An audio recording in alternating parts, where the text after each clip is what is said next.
After a night of intense feelings and tender kisses and arousing tongues touching, I still awakened with my pussy pounding. I squeezed my thighs together tightly, trying to soothe it or slow it down. Elisha was asleep. He looked like he was deep in it and like he surely needed it. I resisted a so strong urge to mess with him so that he would mess with me. Instead, I touched myself, then pulled back my fingers. So this is the scent of him inside of me with a little bit of blood mixed in it, I thought. I slid down and out of his single bed. Both naked, our clothes were everywhere. As I tiptoed into his bathroom, I said to myself, the red dress should only be worn once. That's the beauty, power, and influence of it. After showering, I wrapped myself in a big blue bath towel he had. I eased the chair from beneath his door and unlocked, then turned the knob. The house was completely quiet. Tiptoeing down the hall, I stopped in front of Sheba's door and tapped lightly with my fingernails. I couldn't hear her moving. Figuring she was still sleeping, I turned to go back. Her door opened. I looked and her face appeared. Sheba, can I borrow an outfit? I asked her. She opened her door some more. Then I stepped inside. She closed it behind me. You really are something, she said. What do you mean? I asked her. So bold. You come in here and fuck my brother, sleep over, and walk through the halls naked. Elisha fucked me, I said. It was our first time and it was really so nice. My feelings are still going crazy on the inside, I said to her. Her mouth was dropped open. I didn't know why. I was being honest with her. I'm not naked. I'm wearing the towel. I heard you through the walls, she said. So then you must understand, I said. Don't you have a boyfriend? I asked her. Yes, she said. So you definitely understand. I've been in love with your brother since I was 11. Now I'm 16. We both really tried to manage. How is it for you and your man? You two must be managing better than Elisha and me because you don't have any babies, right? I asked her. There is something called birth control, she said with soft sarcasm. I know, but I don't like medicine or doctors. So you two didn't use nothing? She asked. No, and it felt so good. Sheba threw her hands up. Where have you been all of this time, and what did you do to my brother, Elisha? I was working, and what happened to your brother? You know what happened. You put some kind of spell on him that made him love you too much without you even being here. What did you write in your letters to him? Sheba asked. I knew she was referring to the letters I wrote to Elisha every other day for 2 years. The day after my disappearance from Brooklyn, I wrote and mailed the first one to him from upstate New York, along with my diary, which I dug up from the ground at Nana Anna's. Even though I had scratched out everybody's name except my own, he would still get to know and feel my true story. I had written to Elisha for so many reasons, because I wanted him to know for sure that my leaving was not because I didn't love him. I gave him my diary because I trusted him and wanted him to know me, really know me, what I had lived through and why my moods swing so hard. I wanted him to understand that I needed time to separate from him, but not forever. I needed help with those holes in my heart. Why didn't you just ask Elisha what I wrote? So clever, you enchanting one, Sheba said. I didn't know what enchanting meant, but I marked it in my mind to ask Elisha later. Elisha kept your letters in a trunk locked in his closet. Every time he received one, he'd go in his room, close the door, and not come out. None of us knew what you were telling him. Whatever it was, it must have been so magical that it changed him, she said. In a bad way? I asked. No, in a different way, she said, avoiding filling me in. Sheba, I have my own clothes, of course, but not here. Can I just borrow a pair of jeans and a tee so I can run to the organic market? I want to make breakfast, I said. So now you're going to cook in my mother's kitchen, Sheba asked. I'll cook for your mom and for you, too. Wearing Sheba's jeans and a Bernard t-shirt, Sheba's socks, and my red high-top Converses, I prepared a fresh, should-be-delicious, all-organic ingredients, including all seasonings, meal. I grilled fish with onions and hot peppers. I made salad and vegetable soup. As Elisha would say, to give options, I made pancakes with maple syrup and organic strawberries. I didn't have the time to soak and boil down beans to go with the pancakes. I compromised and served the side of turkey bacon. Inside of separate decorated dishes, nicely placed on the long Emmanuel table, pecans, raisins, sliced bananas, cheese, and olives. Oshadajaya, Aranyateka, the healer, was the closest to a true mother to me. Or maybe I should say she was the closest to a true mother feeling. She had taught me well when I was 10 by teaching me how to teach myself. When I returned to her alone at age 14, exhausted and distraught, she welcomed me back in, thankfully. Food is natural medicine. If you want to heal, you must first heal with food. She taught me that healthy foods could even change people's attitudes and personalities and soften, then open their hearts. I was trying to soften and open Elisha's family's hearts to me. I knew that trust is feelings and action stretched out over time. I also knew that with his family, because I had suddenly disappeared, I was just getting started again. Papa Jamin was first awake. He followed the scent directly to the table. "Good morning, Papa," I said to him softly. Sheba shot him a look. He nodded, pulled out a chair at the head of the table, and then sat down. I watched his eyes surveying. He was a big man. When I asked Sheba what was his favorite food, she said fish. He especially likes porgies, 'cause he catches them when he goes fishing from time to time. Sheba was difficult but helpful. "Good morning," I said when Mother Elon came in, wrapped in a pretty robe. "She cooked it. I watched her," was all Sheba said, her eyes widening some. "Are you proud that she cooked and you watched instead of helping her?" Papa Jamin asked his daughter. "Sit down," Papa said to his wife. "It smells good," he commented. Azaziah showed up, willing, eager, and excited.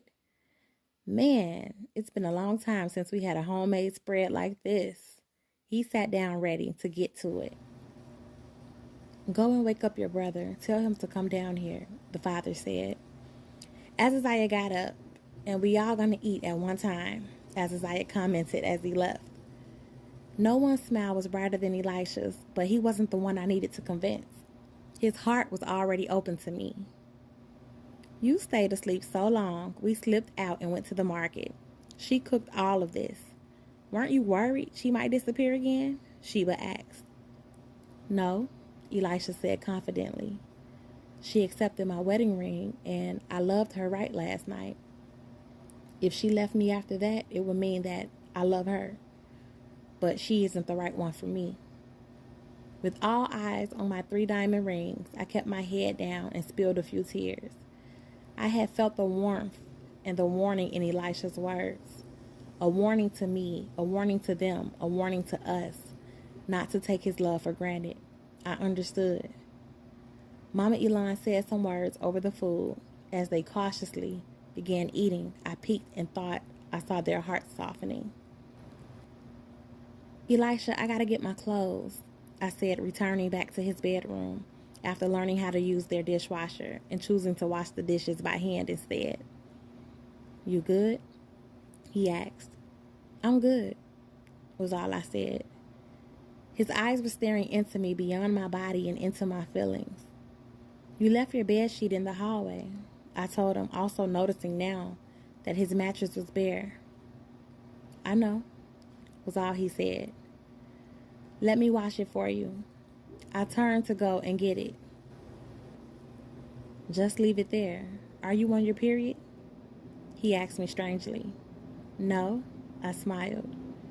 "How come you asked me that?" Instinctively, I pulled the tea and placed my nose inside and inhaled. He smiled at me for being insecure. "Let's go. Thanks for cooking our breakfast." No one could front on that. I was stupidly prepared to ride the bus or catch the train, but Elisha's driver pulled around in a Crown Vic. He opened the door for me. I got in. Where are we headed? The Four Seasons Hotel in the city. We'll get your things and check out of there, he said. Okay, I agreed. You look pretty, he said. In Sheba's clothes? I asked. In anything, he said. What room are you in? Suite 1111. I requested that room, that number. When I first checked in, they said that suite wasn't ready. I sat in the lobby 3 hours waiting for it. That's crazy, he said. Elisha, you don't ride the bus no more? I asked him. Of course, but these drivers are on call and as directed all week because of the film premiere. They'll drive us down to D.C. tonight, he said casually. Washington, D.C.? Yeah. I got a gig at Howard University. Sheba graduated from there. Some students will watch the flick after dinner tonight, and me and my band will play at their after party. You got a whole band now? I asked him. You know I gotta play my music, but I'm not taking you to the party, he said like it wasn't nothing. I didn't say anything, but I felt a little sad that I wasn't invited. I'm taking Siri. Maybe she'll sing something if I strum the strings right. It's up to her, I said. Elisha, when we get to the hotel, can you give me 15 minutes to clean my room before you come in? Definitely not, he said. You know me. I want to see how you was living. My man, the valet said when the driver opened our car door and Elisha stepped out. Then the fellas that usually sweat me every morning watching my hips sway were now sweating Elisha. I checked your flick last night on Church and Flatbush at the Kenmore. How was it? Elisha said. Place was packed. You got the whole Brooklyn behind you. Elisha, I'll be back. I took the opportunity to run through the hotel doors and straight to the elevator. I was going to try and fix up my room. Upstairs, as I fumbled through my red epi leather bag, looking for my wallet, which contained my room key, I broke a little sweat in the air-conditioned corridor. My bag was red, my wallet is red, my Converses are red, and the red do not disturb sign was glaring, just as I left it days ago. I found the key. Dropping everything, I ran to the back bedroom and gathered up my Victoria's Secrets, which I had in every color flung everywhere. I pulled out my empty Louis luggage, opened it, and began assembling my lingerie inside. In the bathroom, I began collecting all of my carefully selected personal items. I never used the ones the hotels all around the world supplied. As I rushed around, I caught a glimpse of myself in the mirror. Why are you panicking now? I asked myself aloud, but I didn't know the answer.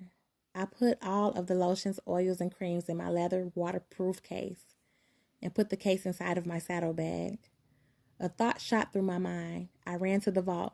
I typed in 0726, my birth date, and the vault door swung open. The program for Mama's wake was the first thing I saw. My eyes moved over Mama's photo. I stood stuck for some seconds. Come on, Siri said.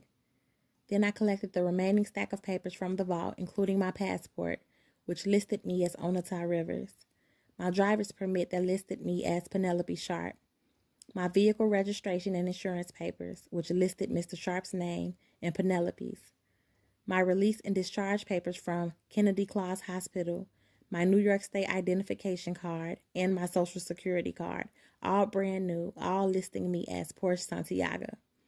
I also had my Lufthansa airline ticket stubs, postcards, flyers, and advertisement cards written in foreign languages, inviting guests to see my solo dance performances. I had one envelope containing the last letter that I had written to Elisha, but never mailed after receiving the news of Mama's death. I pulled it all out, then realized I left the handbag I carried today back in the living room. I wanted to run and get it, but decided I better breathe before I collapsed in the closet where I was standing next to the vault. I inhaled, exhaled, inhaled, exhaled, inhaled, and exhaled. Siri said, "You're panicking because this is the part where Elisha mixes with all the other parts of our lives. But, Porsche, you should know by now, Elisha loves us, Everything is okay. It's better than okay. It's good. It's perfect, she said, and her voice was sweet and calming. When I stepped out of the closet, Elisha was standing there in my bedroom, where I had been staying for 3 weeks now. I'll get you a house cleaner, Elisha said, smiling. What kind of hurricane happened in here? He joked. I asked you to give me 15 minutes, I said. You need 15 hours, he said calmly. Don't call housekeeping, please. I don't want them touching my stuff. They already told me you're stuck up, Elisha said, teasing. I'm not, I said. They said you don't talk to anybody. You always keep your do not disturb sign on. You make them leave your room service food outside your door, but you don't eat it anyway. They said you don't get no visitors, but you talk to yourself when you're walking through the lobby. I just looked at Elisha, my hands clutching my papers. I like that, Elisha said. Like what? I asked. What would I have done if they said something different about you? Probably gotten into a brawl and got sued. You know people want to get knocked out by a celebrity. Every punch is worth at least $10,000. Finally, I smiled. I liked the idea of Elisha knocking somebody out to defend me. That's not all. My man, the valet, said, you push a mean rimmed out black 600 Benz with custom-made red leather interior and an AMG kit. The guy started to tell me how much it cost. I told him I know exactly how much it costs. It's Mama's car, I said softly. But you bought it, he said seriously. True, I confirmed. What you got in your hands? He asked. Personal papers, I said. Let me see them, he said. Why, are you the police? I asked. No, I'm your man. Give in to me. After we talked frighteningly honestly, seated on the floor in the hotel bedroom, for a couple of hours our emotions were stirring. Telling all the truths I could tell was like vomiting, without the stinking stench and mess. As I sorted out each truth for Elisha, it was the same as me sorting out each truth for myself. He wiped my tears with his fingers. In a room piled high with brand new shoes and kicks, designer dresses and handbags, shoe boxes and shopping bags, we sat on the floor next to my scattered documents, which I nervously shared with him. He kissed me. My heart started speeding. We were touching and tonguing. Elisha. What, woman? You talk a lot. This morning, when I woke up, my pussy was pounding. I never felt that same kind of strong feeling before. It was so powerful even though you were asleep and not even touching me. It made me feel crazy. He kissed me again. It's just gonna keep getting stronger and stronger, he said, squeezing my nipples. I think I like you too much, I said softly. He raised Sheba's t-shirt over my head. You're supposed to, he said, unsnapping the clasps of my bra too easily. My full breast popped out, the nipples rising right before both of our eyes. I might be a little scared, I said honestly, as he pulled Sheba's jeans down from around my hips. Scared of what? He said as he stroked my pussy through the thin panty. I began breathing heavy. I didn't give an answer to his question. You can't front on that, he said, his lips pressed against my left ear as he pushed inside of me. Both naked, all over again, I felt myself falling and coming, falling further and coming more. I was drowning and afraid of the overwhelming feeling and my complete loss of control. But it was a feeling I wouldn't trade for any other feeling in the world. Feathers, sequins, masks, glasses, hats. What is all this? Elisha asked. We were finishing the last bit of packing, emptying the living room closets where my show outfits hung, nicely packed inside of dress bags, while the accessories were piled on the top shelf. Costumes, I told him. Costumes, he repeated, unzipping one hanger bag, revealing a dress a crafty native made for me from sterling silver and turquoise. That's an incredible design. You wore this? On stage, I said. It must have been heavy, he said. And it's see-through. You wore something underneath the dress, right? He asked. I couldn't lie to him. I didn't, but the turquoise parts cover all of my private spaces. I can show you, I said. He stood staring, maybe imagining. I told you I'm a dancer, I said so quietly without an ounce of brag in it. Not a fucking stripper or a stuck-up ballerina, and no one touches me, I explained softly again, but I had already shared that world with him in many of my letters. He just never saw it up close and in person like how he was seeing my costumes up close now. After now, knowing my body more than he ever did before, and after just pulling himself from between my thighs and peeling himself off of my curves, I could see that he was also in deep. Put it on and show me your dance, he said.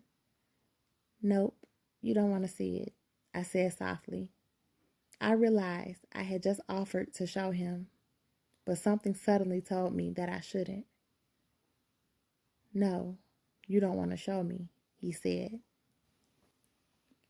In the limo, just us two, followed by a caravan of hired cars and trucks, we were rolling to D.C., a 3-hour trip from New York in a fast ride. Elisha, what does enchanting mean? I asked. Let me see. He was thinking. Having a magical influence over one or more people, he defined as I sat thinking about what Sheba was saying to me this morning. Use it in a sentence, I requested. Her pull on her man was so strong, people thought he was enchanted. I understand, I said. How about patriarchy? What does that mean? It means the man, husband, father, brother, or sons are the bosses of the house, or the men are the bosses of the hood, the state, the country. What he says rules, Elisha carefully explained. Use it in a sentence, I asked him. If a house and the community are set up right, there will always be a patriarchy, he said. We laughed. So, if a woman has enchanted her man, is he still the patriarch? I asked. Yep, was all he said. Prove it, I said. He paused at first, delighted by the test. A true patriarch doesn't have to keep saying, I'm the boss, I'm the boss. He lets the women talk and cry because that's what they do. If he loves his women and his daughters too much, even an enchanting one, it doesn't take away from his power or position. He protects and provides for his women, handles the business, and makes them moan. We laughed. And gives them babies so they can have something to focus on instead of getting themselves into trouble. So why was the girl yelling about patriarchy at NYU the other night? She's out of order. We laughed again. Someone needs to tell her that the earth, that's you, revolves around the sun, that's me.